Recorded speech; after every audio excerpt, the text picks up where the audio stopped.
Well, hello. In Akron, I'm Zach Jackson. In Canada, he's Andre Knott. Southern Summit County's favorite podcast is going international. Welcome to the A to Z podcast. Andre, how are you? We back, y'all. We back. We are. We're live. We're breathing. It's been 2 weeks. We got international shout-outs. Yeah, man. We got international shout-outs. I actually have people that be yelling at Jason Kipnis at the end of the game the other night, and me. Some guy was like, man, happy 8 years, Kip. And then some asshole, and we talk like that on this podcast if you forgot. But some gentleman that was here and had some Canadian beer yelled out, what about a freaking podcast, Andre? Well, we appreciate you listening. We did try to make clear in the last one that I wasn't going to be here for a week or so. I came back, rested, ready. It is Browns camp, so A to Z is ready to go. Obviously, I'll be in Bree every day. Andre won't. He might be able to stop by for a day, but it's Browns fever. As usual, will I be able to make it in? Will I be able to make it in? I don't know. I mean, I don't know. Who have you pissed off lately? Who have you pissed off lately? It's funny. My wife and I had a talk last night during dinner because I had the game off because Major League Baseball did a great thing of putting the game on YouTube last night. Sounds like from all the texts and tweets that I read and all the different people that called me that it was a great time, tongue in cheek. So we went out to dinner, and gosh, I don't even know if you can tell we haven't done a podcast on because I got so many stories and so much to tell. We'll start with baseball, and then we'll work our way to football, and we're probably going to do this again in a couple of days. You just reminded me that I got a good story. I kind of want to tell it before I forget, but do you have like a pressing topic or what? Let me go Okay. quick. No, I don't have a pressing topic. All I would say is this. We got to do one about just some of the stuff that happened All-Star Week when in Cleveland. As much as I downplayed it, it ended up being really cool. But last night we're sitting having dinner, and Jen looks over, and we're at this Canadian steakhouse that's unbelievable, one of the best steaks I've ever had in my life. And she looks over and she goes, man, that guy looks like the sideline guy for the Browns. And she goes, Zagura. And I'll start laughing, and she goes, am I allowed to say that? I was like, yeah, you can say that. I was like, me and Nate cool. I was like, we follow each other. I go, we don't block each other on Twitter. I'm cool with him. I go, as I grow up, Jen, I got to be more professional at times with people that are in the business that I'm in. But fuck Greg Brenda. she looked at me and she was just like, so like half of our dinner was me explaining why Greg Brenda is such a piece of shit. And I will continue to say that, and I can't wait to see him in person. Yeah. We just talked about growing up and how some people respect you and how some people don't respect you. And I'm good. So yeah, I think I'm good with everybody in Berea. Is my whole point to this. I think I'm on the up and up in Berea right now. Well, as always, it's Scene, the Honeymoon Grill, and American Fireworks who help make this thing happen. A to Z podcast.com, facebook.com/A to Z podcast if you're not already on board at those sites. To the person that got mad at the last podcast and went on the Honeymoon Facebook page, your insecurities and your Fox News rotting brain are not our fault. Grow up. We have fun here. We don't agree with each other. Not every podcast is perfect. Not every opinion is great. But guys, like let's get a grip on things here. For real. I mean, as to be that big of a loser, we just don't want you to listen. Period. End of discussion there. So I have to tell the story. A person doing that don't really listen to the podcast. They're just looking to kill me. Right. They're begging for attention. Absolutely. Yes. Yes. So sometimes we play a little American Fireworks Glory Days, and American Fireworks is still open and still your place to get all the fireworks. I think they've toned down the 24 hours that they were open around July 4th, but there's still a lot of summer left, which is good, and I keep telling myself.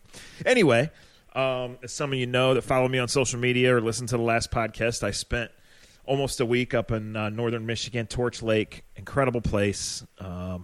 Just awesome, relaxing, and just a lot of fun. I came back really sunburnt, but I came back in a good mental state, and I'm ready to roll. But I got to tell this story as we play a little American Fireworks Glory Days. On the way up, I'm driving out of the turnpike, and this would be on the side of the road, I guess, coming back east towards Cleveland. I want to say it's Vermilion-ish. It's out that way, Sandusky-ish. There's a big red building, like an old barn type thing. Can you picture at all what I'm talking about, Dre? Yes. Okay, yes. So a lot of people obviously have made the trip. Well, I see this, and I just start busting out laughing because one year, and I don't know if it was – I think it was maybe a regular season game in 2009, but I'm not positive. I was working for the Browns, and so instead of us going, a bunch of us went. Instead of us going with the team, a bunch of us went in a group. Detroit from Cleveland is, what, a 2.5-hour drive. Right. Jimmy Donovan drove, and I don't know exactly who else was there, but there were 4 or 5 of us into his SUV, and we're coming home. Deke. Yeah, I don't think Deke was there. Deke did call me bitch boy this morning, but I don't think he was there. Anyway. The season has started. I was just texting with him the other day. Go ahead. We're driving along, and Jimmy's like, guys, I'm sorry, but I got to pee. Okay. And then he's like, no, guys, like, really, I have to piss so bad, like, I'm going to pull over on the side of the turnpike. And we're like, I remember this. All right. So we end up stopping, like, right in front of this big building, probably just because there was lights or something on it, and it made for a good stopping point, This was evening. This is neither the smartest nor the safest thing to do, but I guess when a man's got to go, he's got to go, and Jimmy made it clear. You got to go. So not only did he do this, but the reason why 10 or so years later, why I'm still laughing about it to the point that I can barely grab the steering wheel as I drive down the road is in typical Jimmy fashion. He stops the car after saying it's a bad idea, after apologizing. He does it, and he gets back in, and in his newscaster voice proceeds to do this fake newscast about how the voice of the Browns was pulled over by state patrol for pissing on the side of the turnpike. I so love it. And he goes and reached for comment. Donovan said, hey, when a man's got to go, he's got to go. Go, man. Got to go. And so all these years later, I'm just driving, kind of jamming the tunes or whatever, and I'm like, man, I'm telling that story on a podcast, because if that's not a Glory Days story, then nothing is. Speaking of, and this is cross-promoting at its finest, you just heard about the finest play-by-play man in the NFL pissing on the side of a road in Ohio, leaving Detroit, because we all have to piss after we leave that state. But one of the greatest articles and a great way to start the season off is to go to The Athletic and not read Zach Jackson stuff. This stuff has been pretty good. We'll get to that. But a really good article about Jim Donovan and Doug Beacon and just what they've gone through, the worst record since 1999 when they've come back. Just a nice way to get things underway. Not talking about who's playing linebacker and left tackle from Andre Knott, because I've read The Athletic a little bit. Those trips, and I know we've talked about it before, but when I was doing Brown Sideline, the trips of Jim Donovan driving me places, whether it be Detroit or Buffalo, and I don't think people realize this, he does play-by-play, or he does his sports like all day long. Like, he'll walk by you and he'll just, and I know we probably brought this up on the podcast, once before, but it's still just funny to bring it up because football season's here. You guys will have a preseason game in what, 2 weeks, 3 weeks? 2 weeks from Thursday, yeah. Yeah, and I'm telling you right now, and him and I were texting last night, not even about this. We were just he was texting about the YouTube, actually. That's a whole other story. But I can guarantee you, he's already working on, like, fourth string linebacker making a tackle at the 32-yard line, brought down by like, that's how great he is. And it's hilarious. You'll walk up to him and be like, so, hey, Zach, what do you know about what's the second-round pick out of BYU that you may have had to tell me his name? Taki. Yeah. Taki. He's walking around right now, Taki as somebody at WKYC, working on his work.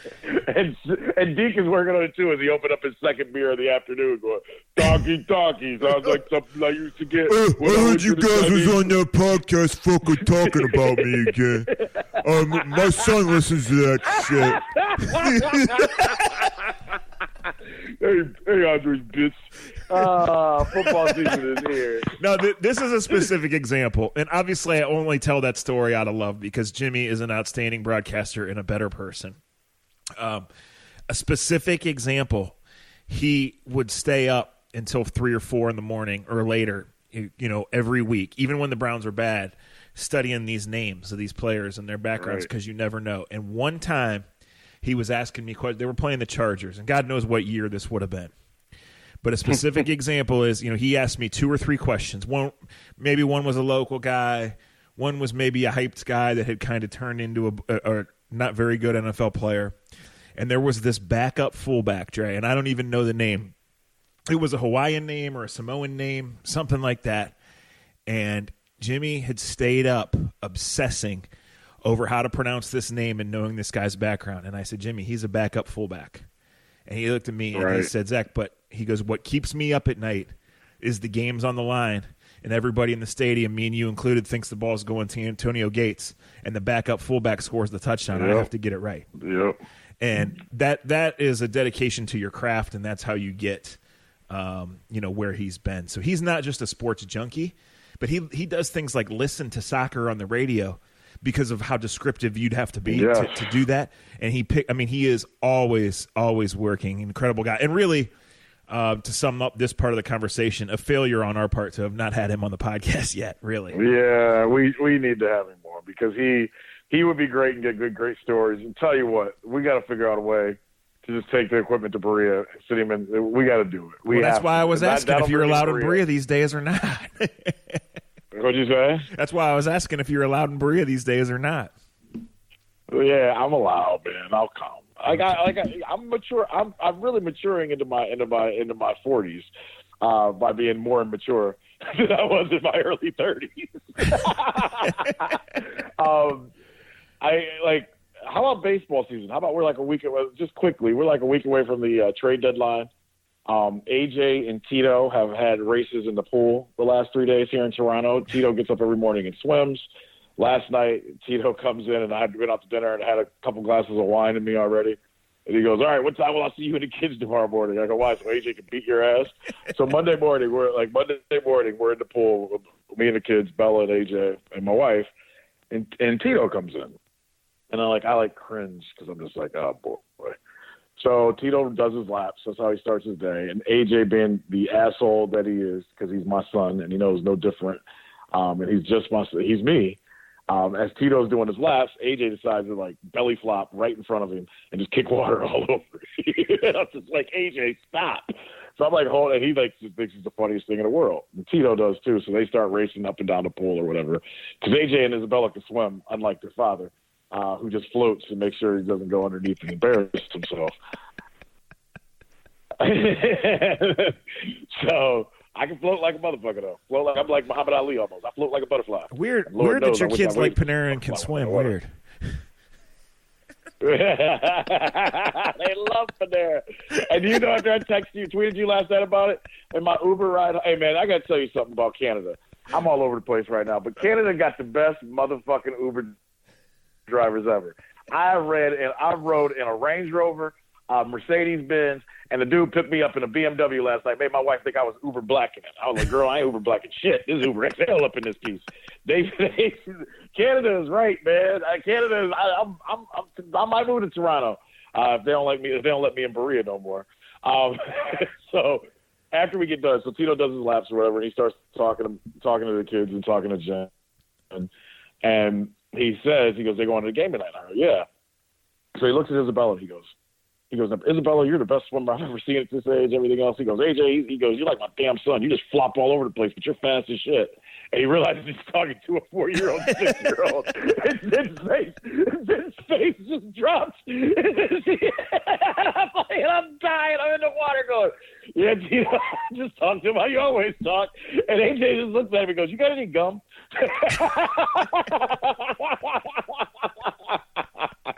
So he goes, so then Tito looks at Isabella and he goes, whatever you do in this trip, he goes, order ice. He goes, they got great ice cream that they'll bring to your room every night. He goes, make sure every night your dad gets home from work, you order the ice cream and get all the chocolate. Even if you don't want to eat it, you can send it to my room.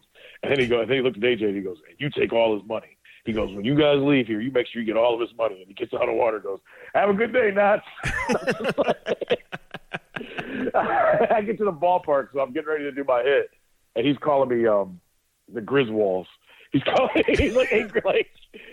like super nice to me in front of my family. Then he's like, hey, Griswold, you gonna bring the whole family out? I'm just like, shut up. He's Uncle Tito to them. They don't even care about him. It's like AJ literally just asking for gum. Yeah. So that was how things started here in Canada.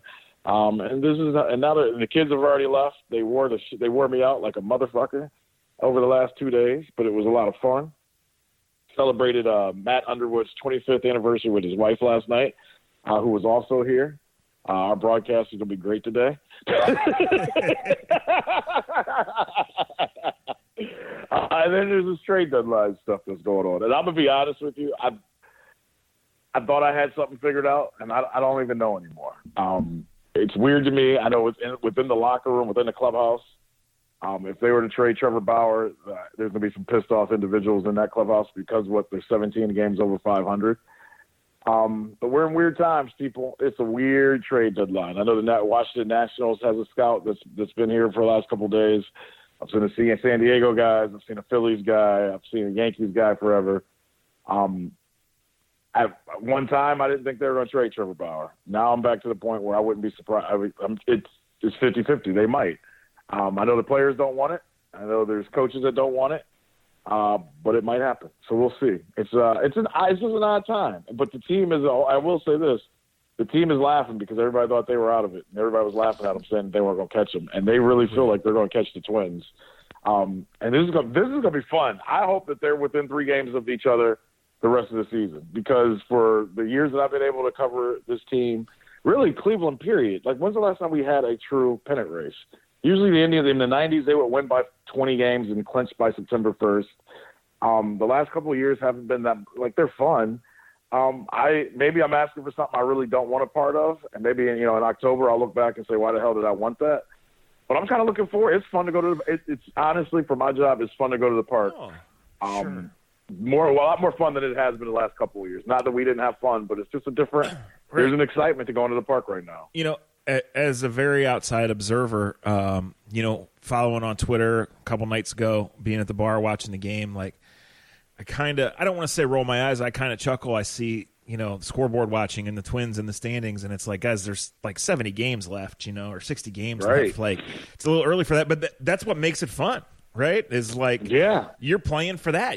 That's the easiest way to get in. And it would be, it would be a hell of an accomplishment to have been as far down as they've been and come back. And as far as the trade deadline, like, just the human nature part of it is what fascinates me, because guys know, right, that guys know that a lot can change in a week. And, from my own experience going back being young, the first couple of years I worked for the Browns and cut day came up, it was like a huge deal to me, right? Because I was just invested. Some guys you'd interviewed, some guys you had lunch with, some you really knew. You didn't want them to get cut, obviously.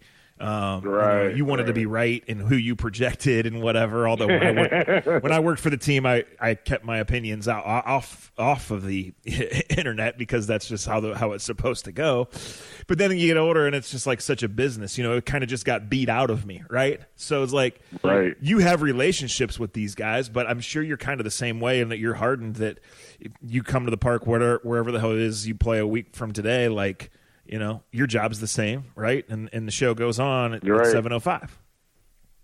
Right. Yeah. No matter what. And you're absolutely right. The one thing about 2 things, the pennant race thing is funny because it's fun to go into the clubhouse and see the guys watching the Twins games just like we're watching them. Right. That's or cool. Like driving home, and I get a text the other night from Matt Underwood before I get home, and he's like, he's like, Twins just lost, in the 9th inning, Ace turned a double play. It's just funny, like, guys, like, because usually this time of the year, like, you pay attention, but you don't care that much.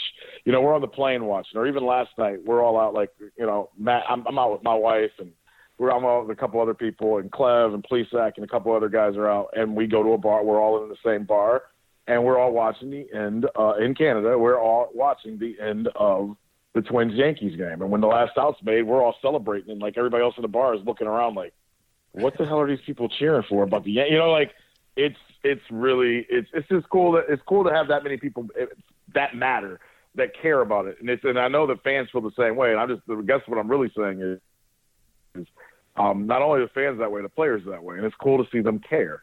I hate to say it that way, not that they don't care, but it's cool to see how they feel about things day in and day out. The trade thing, you're absolutely right. On one hand, I would like to get on this podcast, stand up and bang on my chest and say, this and this is going to happen.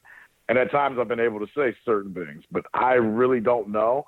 And I will say this, there's a weird attachment, I think, for all of us that are around the team with Trevor Bauer. I know people on the radio try to act like they actually know him. And I'm going to say this quite frankly. If you aren't around him every day, you can't really pinpoint who he is and what he is, because he's a conundrum in so many different ways. And the growth that he is, I heard somebody, I won't mention any names because I've already said the F you to who I need to say the F you to. But I heard somebody get quoted as saying, I got multiple sources that tell me that he's a better teammate. And to be honest, and I think Trevor would agree with me with this, Trevor is the same guy he was 2-3 years ago.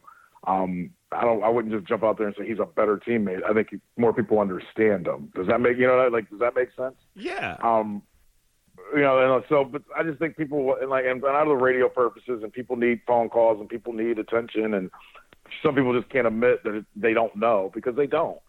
I think it's an odd thing. There's still guys in the clubhouse that tell me they only like him on every fifth day of the week. Yeah. That doesn't make him unique. No, not at all. It puts him right in that. Hell, there's guys there's offensive linemen that feel that way, right? There's basketball teams that feel that way. So they only like a guy when he has the ball in his hands, or when he's rebounding, or when he's blocking. Trevor is a conundrum, and I think Trevor, if they do trade him, I'll say this: the organization may miss him more for the things he's done off the field than on the field. I think just some of that. In any one person in particular, I just think bringing some of the physics and thought process that he's brought to this organization on pitching and how to develop pitching and how to watch pitching are pretty good. Now, in saying that, Trevor sometimes is too full of Trevor. He's one of the most intelligent people I've ever met, but he's also can be – I want to find the right word.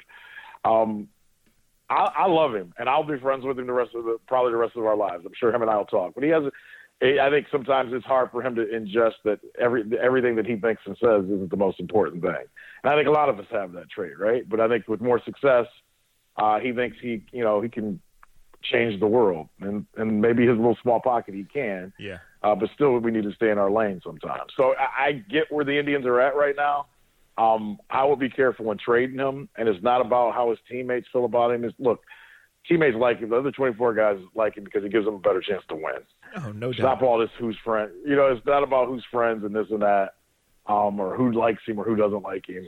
They want the 24 other guys that can help them get to a World Series. Absolutely. And unless the Indians trade for somebody that makes them feel like they can win the World Series better, it's going to be a hard thing to take in the clubhouse, is what I would say. No doubt. But I think, for all the layers to this, there is probably a value that if the Indians could get that value, they have to make the trade, right? They're going to do it. Yeah. Unfortunately, you hit it. You said it perfectly. You said it perfect. That's pretty much where they're at right now, Zach. That's just. It sucks what it is, but it is what it is. That's just the life. That's how the game works now, especially in cities like Cleveland, Ohio. Well, yeah, to a story that's become an absolute dead horse on the team I cover. Why are we going over Duke Johnson and Duke Johnson's wishes and whatever for the 9th time? Right? The bottom line is Duke Johnson asked for a trade in February, and Duke Johnson's well within his rights to do that. However, not only is he under contract, but the Browns aren't giving him away. In March and April, the Browns had discussions, and it was like, here's what we want, and nobody's giving close to that. So until then, Duke Johnson can hire all the agents in the world, right? Duke Johnson can, it's just not going to happen. So it's beating a dead horse. Now with Trevor Bauer and his arbitration status and where he is long-term and where the Indians are organizationally, it makes sense for the right value to trade him. As you said, it would not be a super popular move. It would be a risky move. We'll see. I don't know if anyone will deliver that value. And the fascinating thing that we'll probably never know is some of the things you mentioned about Trevor being a different cat, Trevor's image, Trevor's makeup, all of this. Does any of that prevent a team from getting to that value with that? I don't know. Right. We'll probably never know any of that. Yeah. So we'll see. Hey, yeah. Listen, I think we've arrived in sports, even with trading back in the NFL. Every guy's an asset, right? Hell, we've arrived at the era where LeBron James is an asset, Yeah. And what value you can get has to determine your thinking. And, I think you're always playing for that one championship. And if the Indians can stay healthy and they can hit the ball, I think the way they've played over the last however many 6 weeks, and I did think it was cool how Dorsey started the Browns press conference today by shouting out the Indians because that's something he didn't need to do. Right. The Browns have this good vibe going right now. They seem to know they've got the city by the balls a little bit. They seem to know they're the buzz team in the NFL.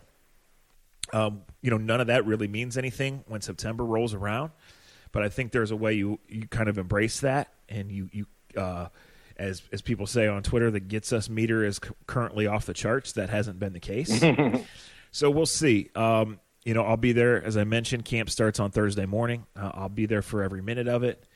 As anybody knows, who knows sports a little bit and is listening to this podcast, I don't care what your association to the NFL or interest level to the NFL to the Browns is. It's always more than talent. It's always, always, always that to get where you really want to go. However, having the talent's a damn good place to start, and they have it, and we'll see. I have legitimate questions about personalities, about the overall makeup of handling all this, of just the execution, on the football field that allows you to win and allows you to keep these good vibes.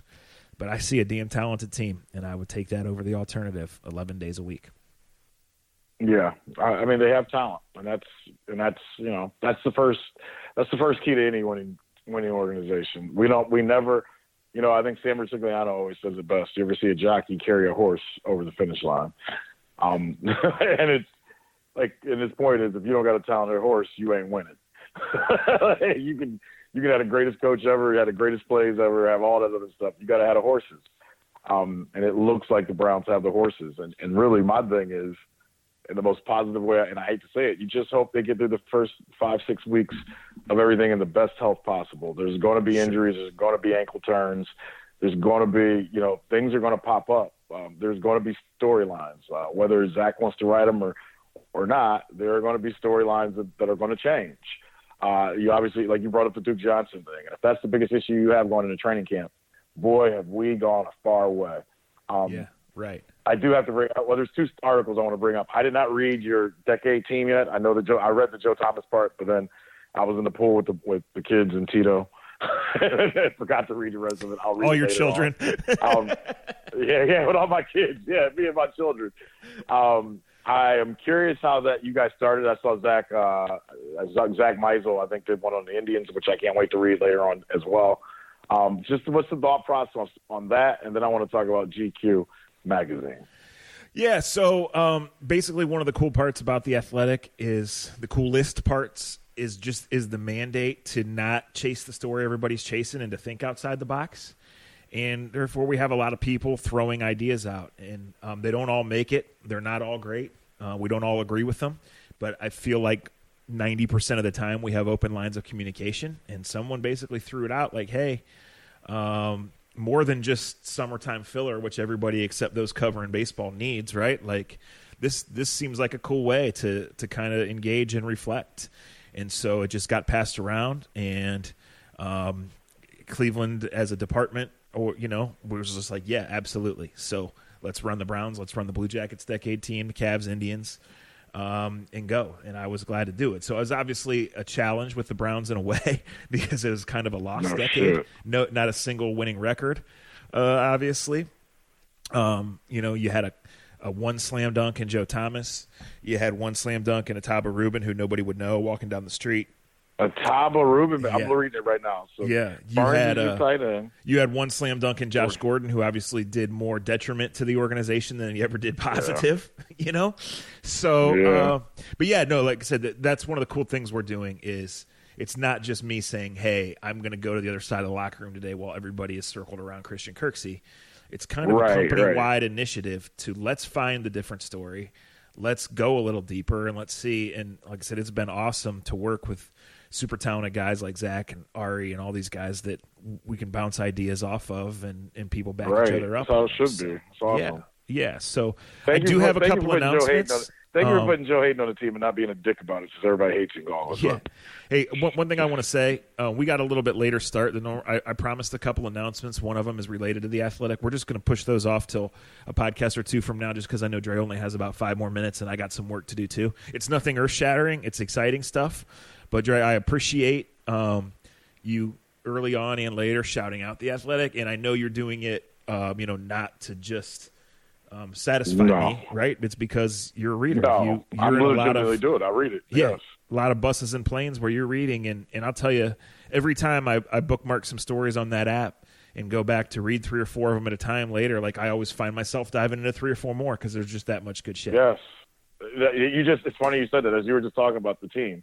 I literally was I'm on the Athletic right now on my phone, and I'm marking stories I want to read later on today when I'm on the plane. Yep. Yep. So that's just funny you said that, because that's exactly what I'm doing right now. Well, two things from today's Asking Jackson article that make really good talking points here as we wrap this up.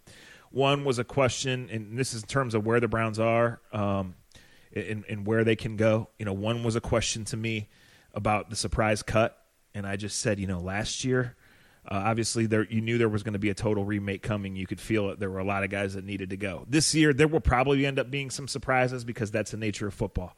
Injuries dictate it, underperformance dictates it, and a team that's getting up there in salary cap after 10 years of not having to spend is going to have some decisions to make. So there's one looming out there. But when you look at the roster, you see solid starters.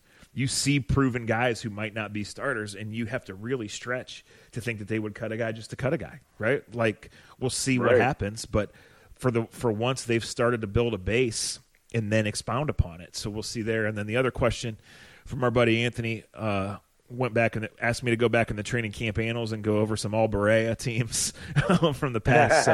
So that was fun to dig out some names there.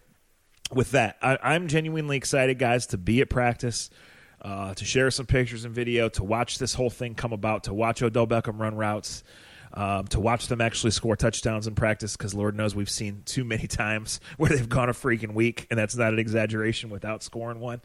There are, even though you would look right now on paper and there are 20-ish jobs locked up, there are jobs to be won. There's guys trying to make names for themselves, and we'll see.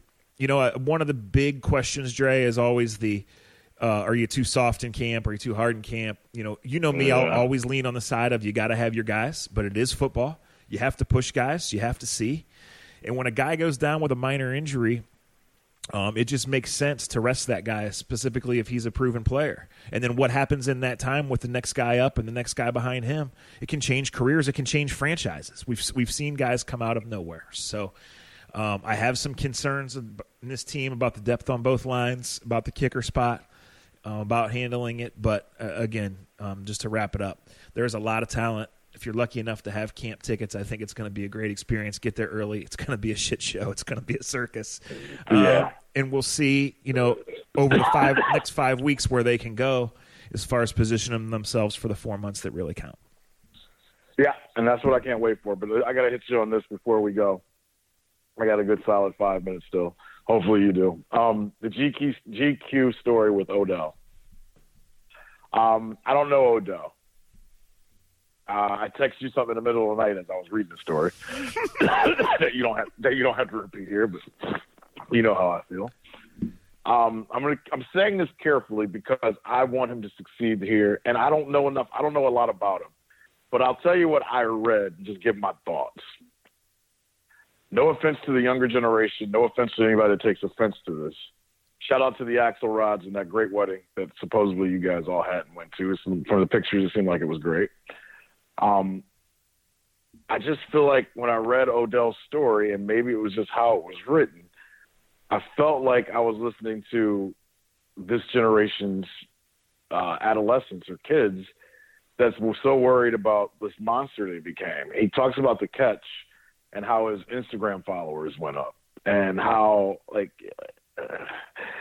hopefully he's got the right people around him. Hopefully he's got a team of guys that show, because on one hand, I get what he's about. I do. I get that those 16 Sundays mean everything to him. But it just seems like, to me, he's allowed the outside world of social media dictate how he thinks people think about him, for better and worse. And we try to talk about social media on this podcast. I know Zach goes around the schools and talks to him. He actually took Dustin Fox to my alma mater, Kent State, and I'm sure he still had the best hair there because that's what Dustin Fox does. But we have all these conversations about social media, the do's and don'ts. My wife obviously, hires and fires people, and she goes through people's Facebooks and Twitter accounts and recruitment. Colleges recruit now, and they look at what a kid's done on social media. I cringe. I've had this conversation with Mike Clevenger and Zach Plesac and Shane Bieber, and these young guys where I'm like, okay, I get you're on Twitter. I get we're on Instagram a ton. All of us are.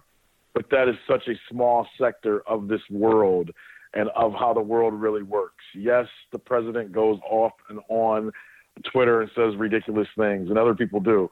But there's still millions of people out there that don't touch social media, and having real conversations with them.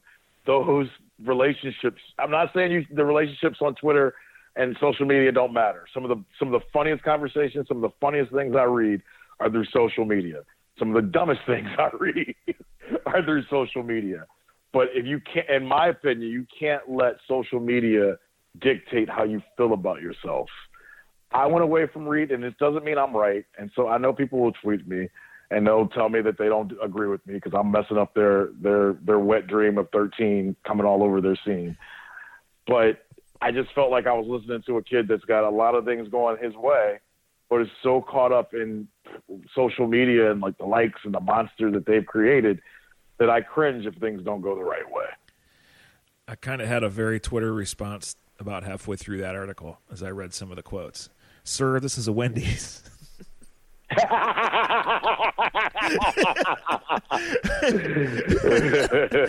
again, I'm not making light of it. And Odell is a fascinating dude. First and foremost, as I've been saying, my God, the guy can play football, right?